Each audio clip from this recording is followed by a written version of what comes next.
តែគាត់ថាមិនគាត់ថាគាត់ឲ្យលុយខ្ញុំនឹងហើយមិនបាច់ចាំនិយាយជាមួយគាត់ទេឈប់តាក់តងគ្នាអី20រៀលប៉ុណ្ណឹងឈប់តាក់តងគ្នាវាមិនសមតែដឹងហ្មង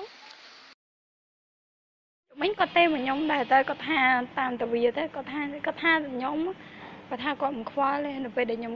ដល់ពេលគាត់ខ្វល់ពីខ្ញុំមិនដែលខ្វល់ពីគាត់ទេគាត់ថាអញ្ចឹងឯងពេលកុហកហ្នឹងមកផ្ទះអីទៀតថាឈប់មកឈប់អីហើយតាមម៉ែអីវាមិននិយាយរោវាមិនស៊ូរោអីផងវាមកមែនក៏តែវាមិនបានចូលផ្ទះហ្នឹងហត់ទៅណាបងតែខ្ញុំមានរឿងចង់និយាយប្រាប់បងប៉ុន្តែខ្ញុំអត់អាចនិយាយបានទេនៅពេលនេះខ្ញុំលើគាត់ថាគាត់ទៅធ្វើការនៅប៉ោយប៉ែតទៅឆ្លោះគ្នាជាមួយខ្ញុំហ្មងទៅខ្ញុំខកទៅមិនដែលលើទូរស័ព្ទទេហើយទូរស័ព្ទគាត់ទេចូលរហូតដល់ប៉ុន្តែ Facebook គាត់អត់ដែលបើកទេប្រហែលជាទៅធ្វើការមែនហ្នឹងហើយកាលមុនសុំលុយខ្ញុំ200ដល់ពេលហ្នឹងហើយខ្ញុំអត់មានលុយប៉ះខ្ញុំឲ្យម៉ែទៅខ្ញុំឲ្យគាត់តែ100ទេដល់ពេលហ្នឹងហើយខុសខ្ញុំដេកក្បាលដេកកតុយដល់ពេលក្រោយមកទៀតខ្ញុំញ៉ាលុយឲ្យគាត់ដល់ពេលខ្ញុំទៅម្ដងទៀតចាយលុយខ្ញុំទៀតគាត់មិនដែរមិនចាយលុយគាត់ទេពេលណាក៏ទៅក៏ចាយលុយខ្ញុំតែរហូតហ្នឹងហើយនៅតែខ្លាំងដាក់ខ្ញុំទៀតមួយថ្ងៃបងមកពេលខ្ញុំថាគាត់ជិះម៉ូតូមកយកខ្ញុំគាត់ថាគាត់មិនបានមកទេហើយគាត់ថាគាត់នឹងគ្មានលុយទេ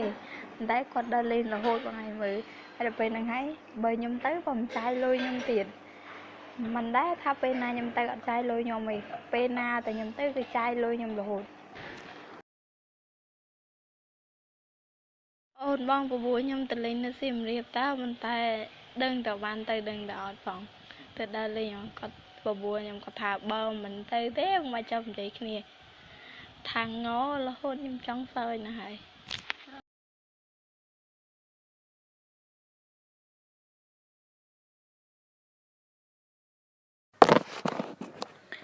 យខ្ញុំក៏សុំទោសហើយរឿងហ្នឹងក៏មិនរឿងឥឡូវនេះដែរយូរណាស់ហើយតាំងពី2ឆ្នាំមុនខ្ញុំដឹងថាវាខុសតែខ្ញុំក៏កែវាយូរណាស់ដែរខ្ញុំមិនដែលប្រព្រឹត្តរឿងអញ្ចឹងទេហើយខ្ញុំក៏សុំទោសហើយក៏សុំទោសគ្រប់យ៉ាងប៉ុន្តែពេលនេះខ្ញុំនិយាយថាខ្ញុំ